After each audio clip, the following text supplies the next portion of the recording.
Frères et sœurs, bonsoir. C'est avec plaisir que nous vous accueillons ce soir pour la dernière soirée de cette semaine dans le cadre de notre croisade d'évangélisation. Nous voulons vous souhaiter la bienvenue et demander que l'Esprit de Dieu puisse vous parler personnellement durant ce soir et que ce sabbat soit pour chacun d'entre nous un délice à la gloire de Dieu. Je vais vous inviter à vous lever. Nous allons chanter ensemble au numéro 161, Peuple chrétien, c'est le jour du Seigneur. 168, pardon. Lève les yeux, laisse-la à ton labeur.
Sœurs et frères, bonsoir.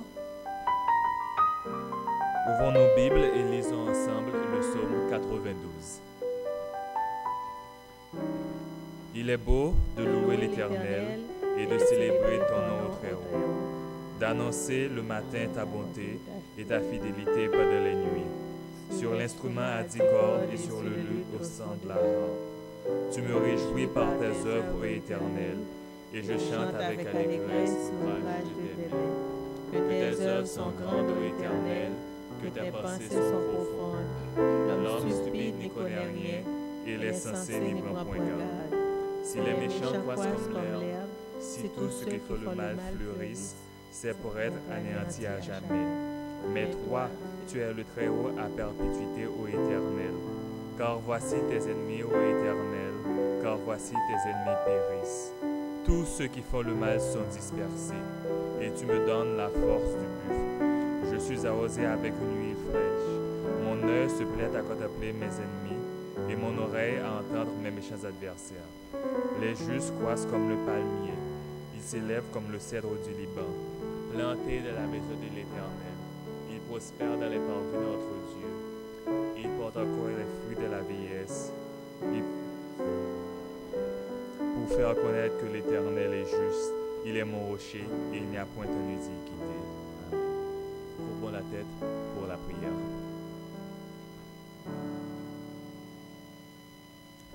Notre bon Père, nous voici devant toi. Nous voulons te remercier pour la grâce que tu nous as faite de pouvoir nous réunir en ces lieux, d'être en pleine forme, en vie, en santé. Merci pour cette journée que tu nous as accordée. On a été sur les routes, tu nous as protégés par ta main puissante. Nous voulons te dire merci. Tandis que ce soir, nous saluons ton saint et grand jour.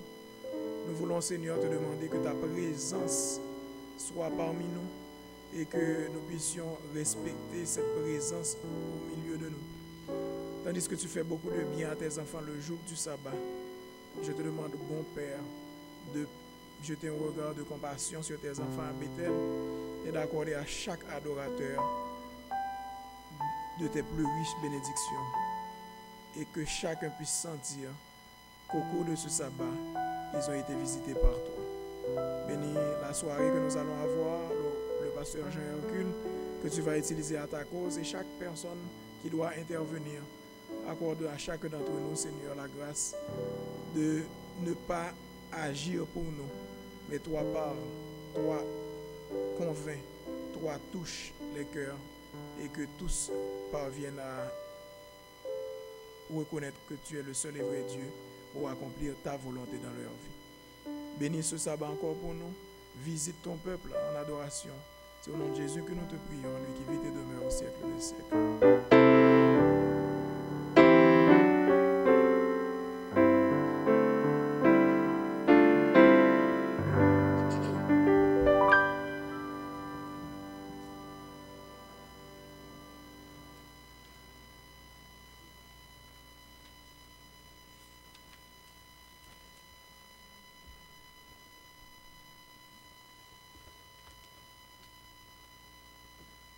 Frères et sœurs et chers amis visiteurs, bonsoir.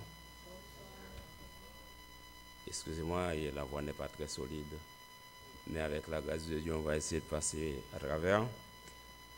Aujourd'hui, nous avons une autre capsule sur la famille. La dernière fois que nous sommes présentés ici, nous avions parlé de l'objectif du mariage selon la parole de Dieu. Cet objectif est décrit dans Genèse 2, verset 24, et ils deviendront une seule chair. Et nous avons conclu que pour réaliser cet objectif, il nous faut avoir Dieu en premier lieu dans nos vies. C'est une condition primordiale.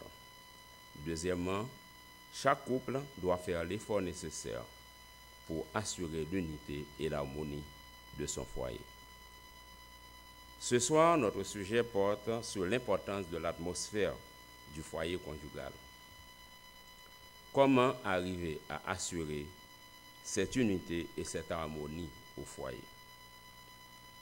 Tout simplement en créant une bonne atmosphère dans le foyer.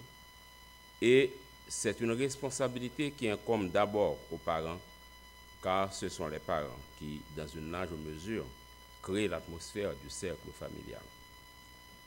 Dans son livre « Le foyer chrétien », Ellen White écrit que le mari et la femme doivent avoir du respect l'un pour l'autre. Alors, ils cultiveront l'amour et la confiance. Cela veut dire que sans respect à la base de nos relations, on ne saurait cultiver l'amour et la confiance. Et quand nous parlons d'amour, nous ne parlons pas d'attraction physique, nous parlons de l'amour agapé.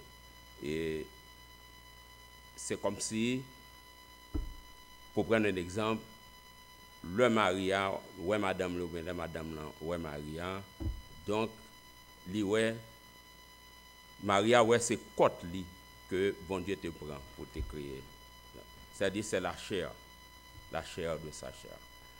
Donc, et ce respect doit se manifester dans notre façon d'être, dans nos comportements, comme dans nos communications. L'homme est un être rationnel, il ne peut vivre sans communiquer. Donc chaque regard, chaque geste, chaque parole constitue autant de formes de communication. Et une famille en santé en est une où la communication est positive et saine. Quelques suggestions pour développer et encourager une bonne communication au sein de la famille. Premièrement, quelques suggestions, éviter toute forme de violence, qu'elle soit physique ou verbale. Deuxièmement, éviter toute parole désobligeante. Se garder de toute parole dure et blessante. Les reproches et les critiques créent des tensions dans le foyer. Ces tensions affectent non seulement les parents, mais aussi les enfants qui, dans ces situations, sentent leur sécurité menacée et commencent à se faire du souci. Au contraire, encourager le respect dans la communication, insister sur l'importance d'être poli, de se soucier des autres, de savoir quand se taire et de savoir écouter. Et puisque nous sommes humains, donc dans nos discussions, dans nos conversations, vont surgir nécessairement des situations conflictuelles. Donc, nous devons régler ces situations par des paroles douces, pas d'injures, pas d'invectives, et encore moins, n'enfilez pas les gants de boxe. Selon Ellen White, dans le livre Le foyer chrétien encore, les parents doivent créer une atmosphère de pureté dans leur foyer.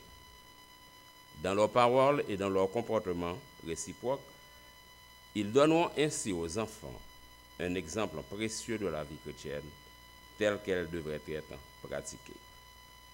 Merci, que Dieu vous bénisse et que Dieu bénisse vos foyers.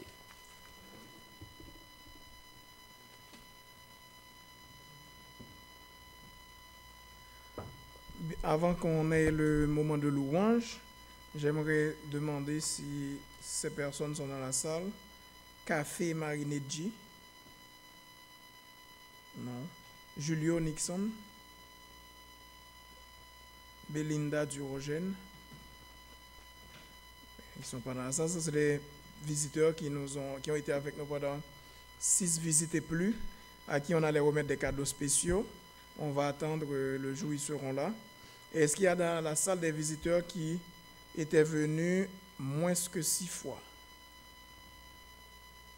Non. Les cadeaux vont rester pour ceux qui seront là demain soir.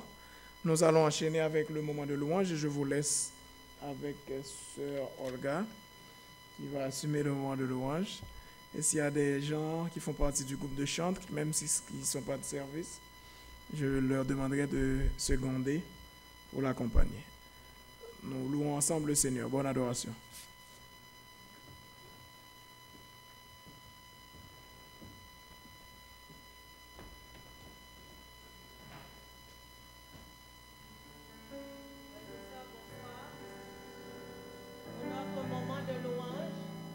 Nous allons commencer avec le numéro 169, Joyeusement nous saluons, puis le numéro 24, Alléluia, louange à Dieu, suivi de Jésus prie mon péché car il m'aime. Mettons-nous debout s'il vous plaît. Nous allons chanter ensemble le numéro 169. Nous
enchaînons avec le numéro 24.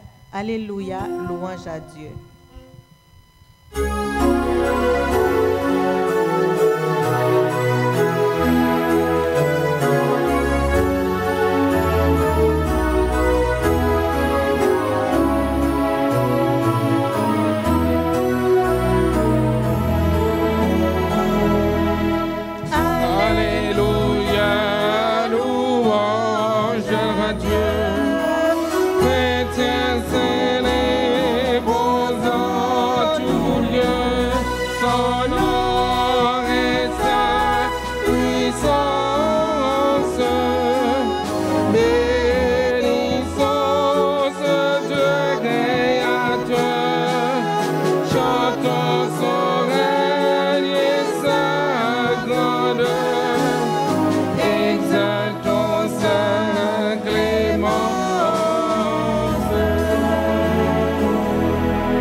Jésus prie mon péché, car il m'aime. Il m'a sauvé dans son amour.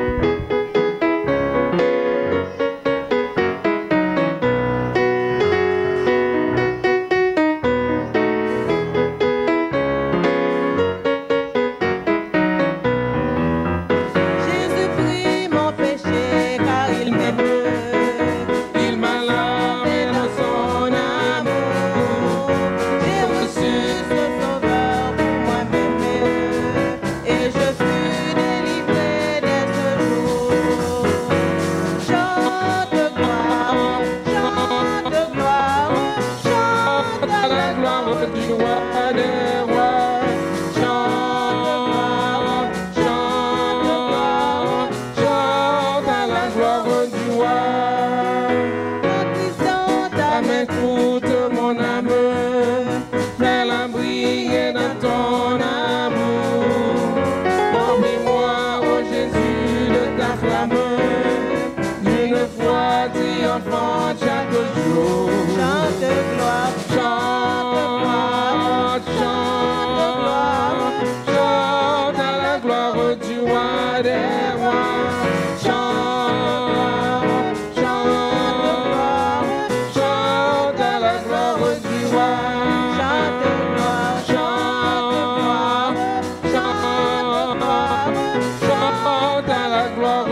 vous êtes invités à vous mettre à genoux tandis que nous prions, nous intercédons.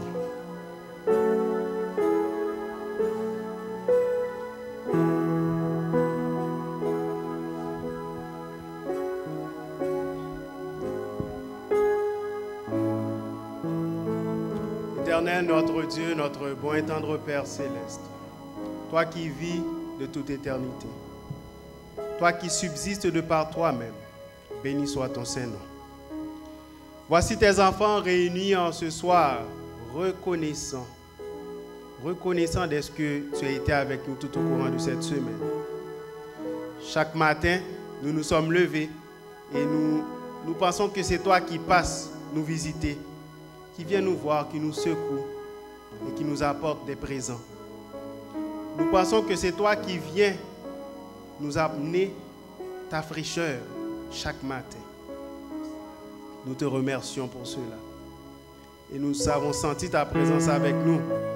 Parce que si tu n'étais pas auprès de nous, nous pensons que nous serions vite six pieds sous terre. Mais tu as été avec nous pour nous garder, pour nous préserver. Non pas que nous sommes mieux que les autres, Seigneur, loin de cela. Et nous savons qu'à n'importe quel moment, tu pourrais nous demander d'aller nous reposer. Mais simplement, nous sommes reconnaissants de ta présence auprès de nous. Et nous bénissons ton Saint-Nom. Nous sommes davantage reconnaissants, Seigneur, parce que 3 semaines viennent de s'écouler où nous avons entendu ta parole. Tu as apporté tes lumières à tes enfants. Tu as fait briller ta face sur nous. Tu nous as permis de mieux comprendre qui tu es, de mieux comprendre comment tu fonctionnes et de mieux comprendre qui nous sommes par rapport à toi et ce que nous devons faire pour être dans ta grâce, ce que nous devons faire pour que nous soyons en ta présence lorsque tu nous appelleras à y être. Nous avons compris que cela ne dépend pas de nous, que nous soyons sauvés. C'est une décision simplement que tu attends de nous. C'est-à-dire que nous disions, oui, je veux être avec Jésus. Oui, je veux être sauvé. C'est tout ce que tu attends de nous. Tu te charges du reste. Tu nous donnes la force. Tu nous donnes le bonheur nécessaire. Tu nous donnes la joie. Tu nous donnes ta lumière. Tu nous remplis d'amour. Nous te disons merci pour tout cela, Seigneur. Tu as permis pendant ces 3 semaines que des gens de partout viennent pour entendre ta parole, pour être bénis par toi. Nous te remercions pour ça. Nous te demandons de déverser en abondance ce que tu as de plus cher sur tes enfants, de mettre dans le cœur de tes enfants ce qui a le plus de valeur pour toi, ton Fils Jésus. Nous savons qu'en ayant Jésus, nous avons tout le ciel. Tout le ciel nous est donné en la personne de Jésus. Eh bien, mets en nous d'accepter Jésus dans notre cœur, qu'il puisse s'asseoir sur le trône de notre cœur et qu'il domine dans notre vie. Nous savons que si cela se fait, même si nous ne sommes pas riches comme les Bill Gates, les Rothschild, mais nous savons que nous sommes les plus riches des riches lorsque nous t'avons, Seigneur. Nous bénissons ton Seigneur pour cette grâce que tu nous as faite. Celle de vivre en tant que, sachant que nous sommes les enfants de Dieu. Celle de vivre sachant que nous avons un grand frère, un avocat au ciel qui plaide notre cause. Et que tout ce que notre cœur désire, qui est en harmonie avec ta volonté, eh bien nous savons que nous avons l'assurance de l'avoir aussi. Toutes les fois que tu vois que c'est bon pour nous. C'est ainsi que tes enfants sont venus apporter leurs requêtes. Pour certains, ce sont des noms. Pour d'autres, ce sont peut-être des circonstances qu'ils aimeraient voir changer. D'autres, c'est leur santé qu'ils aimeraient voir renouvelée, régénérée, restaurée. Eh bien, nous savons que rien n'est impossible à toi, Seigneur. Et en ce sens, toutes ces prières, toutes ces requêtes qui sont amenées et qui sont déposées dans cette boîte, nous te les recommandons, Seigneur Jésus. Puisses-tu les présenter à ton Père, toi-même. Parce que nous savons qu'il ne te refuse absolument rien. Tout ce que tu lui demandes est en harmonie avec sa volonté. Ainsi, ces requêtes que nous t'avons amenées, réponds-les favorablement. Nous te demandons en fait de répondre même au-delà de ce que nous avons demandé. De répondre selon ta bonté, selon ta miséricorde, selon ton amour pour nous, Seigneur Jésus. Fais-nous cette grâce. Ce soir encore, nous aurons à entendre la voix de ton serviteur, ou du moins ta voix parler à nos cœurs à travers ton serviteur.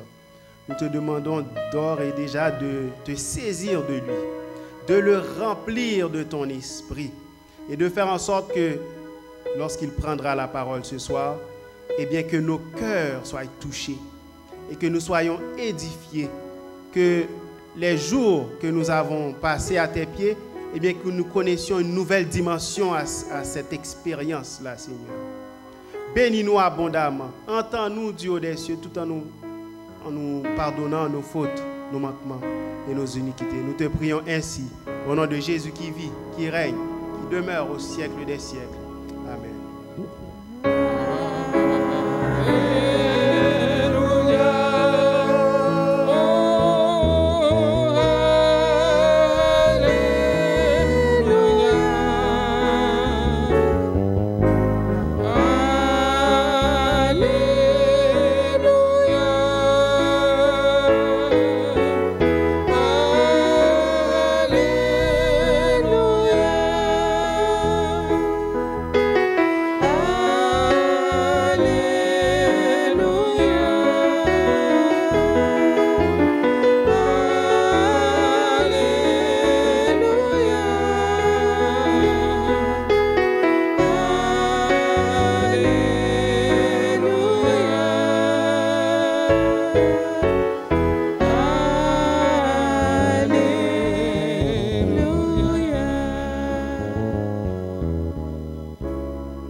Maintenant, je vous demande de vous mettre debout. Nous allons chanter le chantème.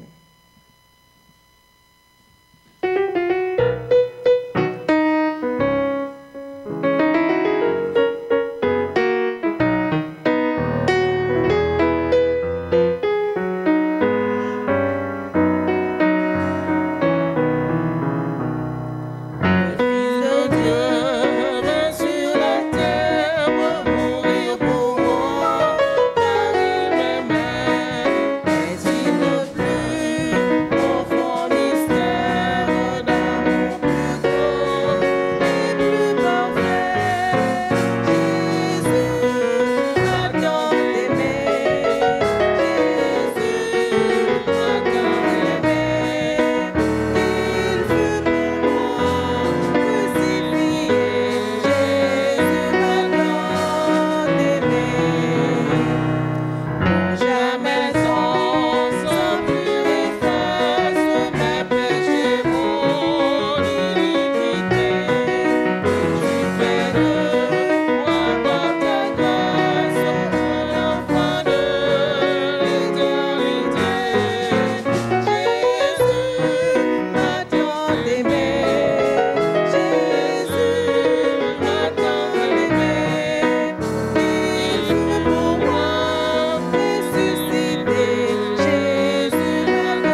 Éternel notre Père, notre Dieu, merci pour le don de Jésus, notre frère bien-aimé qui a consenti afin de nous réconcilier avec toi, a donné sa vie. Merci pour ce don sublime. Apprends-nous à répondre positivement et intelligemment à ce don. Veuille nous pardonner nos péchés. Parle-nous s'il te plaît. Ne regarde pas nos iniquités, mais transforme-nous pour ta gloire. Nous te prions en Jésus, ton Fils au Père. Amen.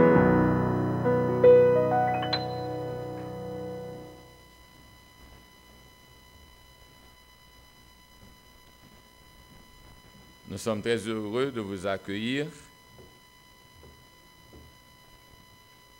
C'est un bien beau jour, pas vrai? C'est le jour du repos. Le jour mis à part par Dieu pour notre bien-être. Et nous prions pour nos frères et sœurs qu'ils parviennent à comprendre la nécessité de ce repos et qu'ils en profitent pleinement. Car Dieu désire notre bonheur et tout ce qu'il a établi, il le fait avec nous dans sa pensée.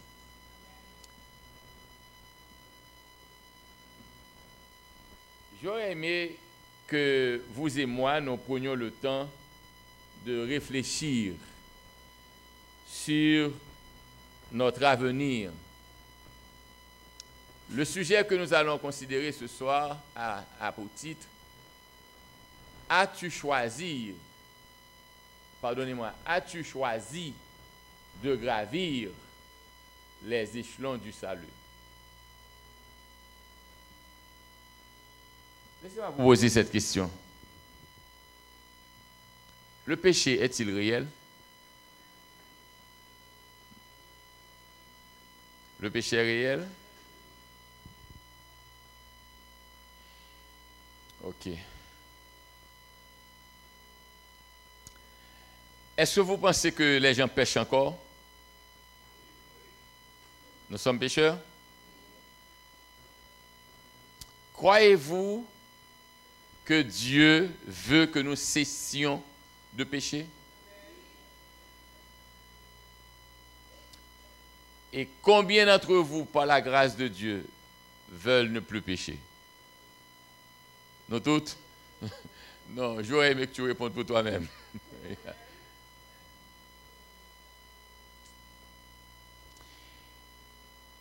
Je ne l'ai pas mentionné dans mon étude de ce soir, mais j'aurais aimé que vous vous rappeliez la déclaration de Jean qui dit « Quiconque est né de Dieu ne pêche point, car le péché est la transgression de la loi. » C'est notre désir, bah ouais, nous, de ne pas pécher, bah ouais. Béni soit l'Éternel. Et nous le disons, pas un nous de politesse, mais un nous collectif. Nous, tous les candidats du royaume des cieux, au nom de Jésus, nous devons être au ciel. Nous voulons être au ciel. Donc, par conséquent, c'est dès maintenant, sur terre, que nous devons cesser de pécher.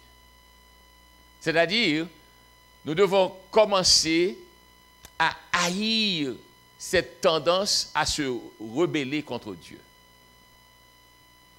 Parce que le péché nous met dans une position de rébellion. Dieu dit, je l'ignore. Je n'ai rien à faire avec ce Dieu. Je vis ma vie comme je le veux. Et je n'accorde à personne de me dicter la manière de vivre. Oui, vous pouvez ne pas accorder à un humain cette autorisation de vous dicter ce que lui, il voudrait que vous fassiez.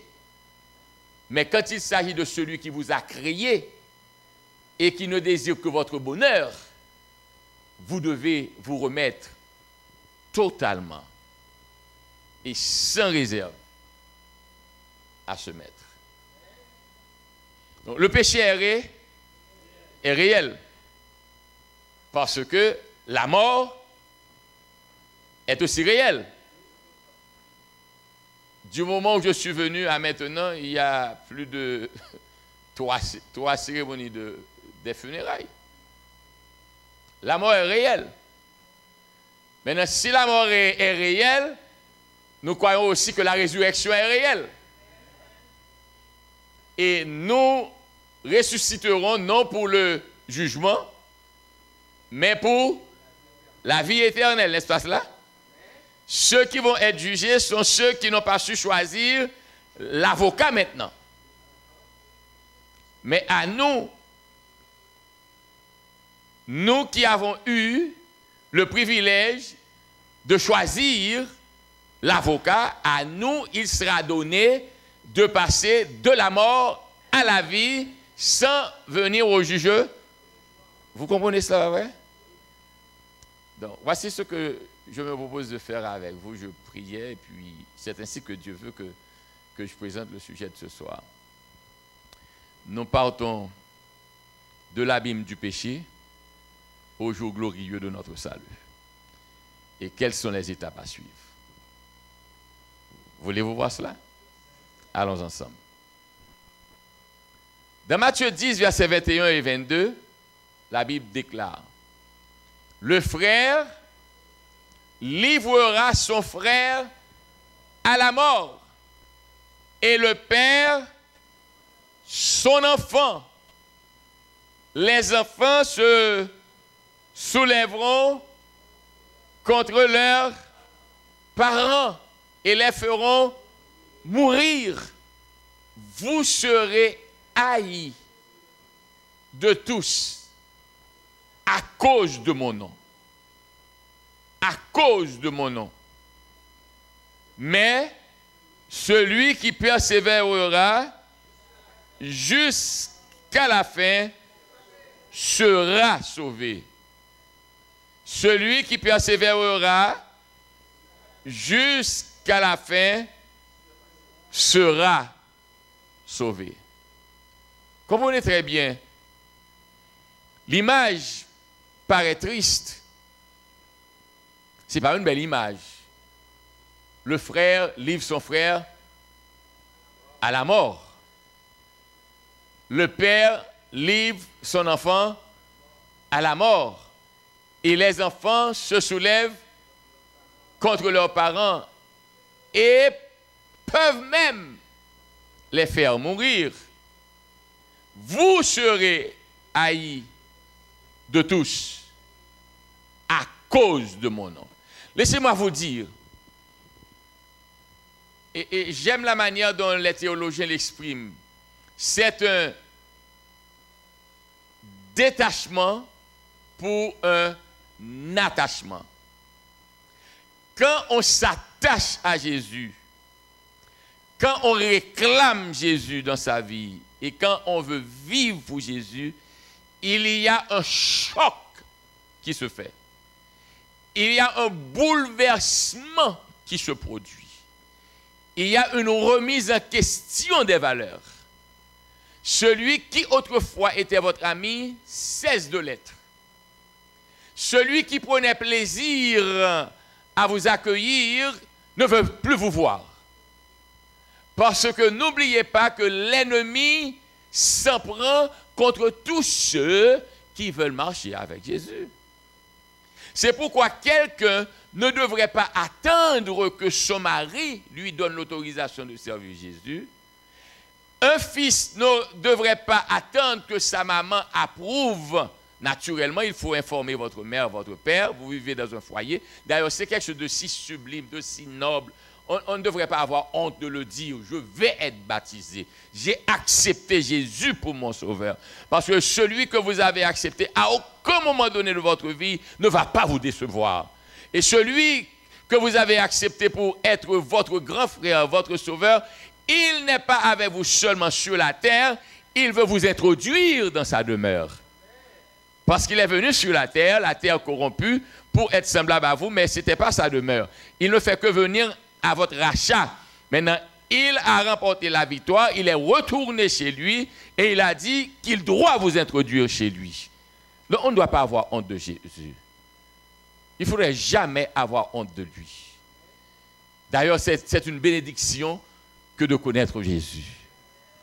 Maintenant, la parole dit, quand maintenant vous prenez position pour Christ, il va y avoir de la persécution.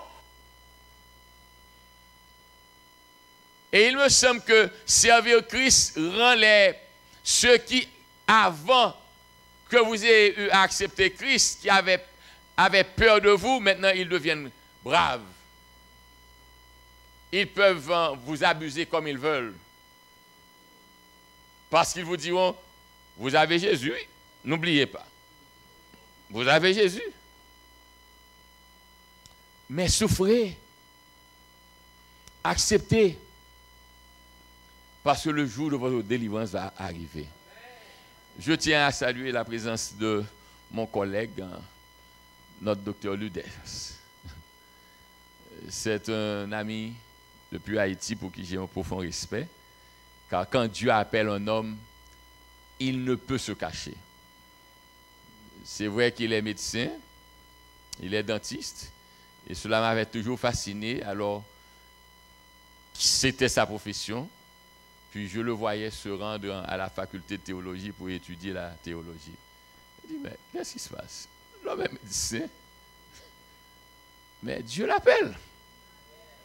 Donc nous souhaitons que Dieu continue à se servir de lui pour la mission qui lui est confiée. Donc je disais que il va y avoir division dans les foi. Est-ce que cela est clair dans votre esprit? J'aurais aimé que vous compreniez, et ça c'est ma démarche. Je ne veux pas vous donner un évangile qui vous fait rêver, et puis quand vous faites face à la réalité, vous dites, j'ai jamais compris cela. Je veux que vous sachiez, je n'ai rien à vous cacher. Mon Jésus est si précieux que je n'ai pas à l'édulcorer. Comme il est, je le présente. Vous l'acceptez, c'est votre bonheur. Vous ne voulez pas? Non, je ne le dirai pas, tant pis. Je le regrette. Mais je vous présente celui qui peut tout dans votre vie. Donc, quelqu'un qui est si important, si puissant, pourquoi ai-je peur de dire qui il est? Maintenant, Jésus nous dit, celui qui persévérera jusqu'à la fin sera lui-même le sauveur. Il est honnête, il est franc. Bienvenue au Tniel. Il est franc, bah ouais. Il est honnête, Jésus. Jésus nous dit, écoutez, quand vous prenez l'engagement de me suivre, il va y avoir des jours difficiles. Vous lisez le mot, mais ce n'est pas une simple affaire. Hein? Le frère livrera son frère. Nous avons grandi dans la même maison. Nous avons reçu la même éducation. Et parfois, quand vous mangiez, vous me passiez votre viande. Nous savions jouer ensemble. Et maintenant, vous me voyez, vous m'ignorez. Je ne sais pas pour vous, mais avoir mon frère, ma soeur et ne pas pouvoir lui parler, c'est quelque chose de dur. Mais ça va arriver. Ça va arriver. Le Père, c'est mon enfant. Et ce ne sont pas des histoires que Jésus raconte. Hein. Rapidement, laissez-moi vous donner un témoignage. Ce n'était pas là dans mon plan, mais laissez-moi vous le donner alors qu'il m'est venu à l'esprit. Je ne sais pas combien d'entre vous connaissent Casal. Il y a des gens de Casal?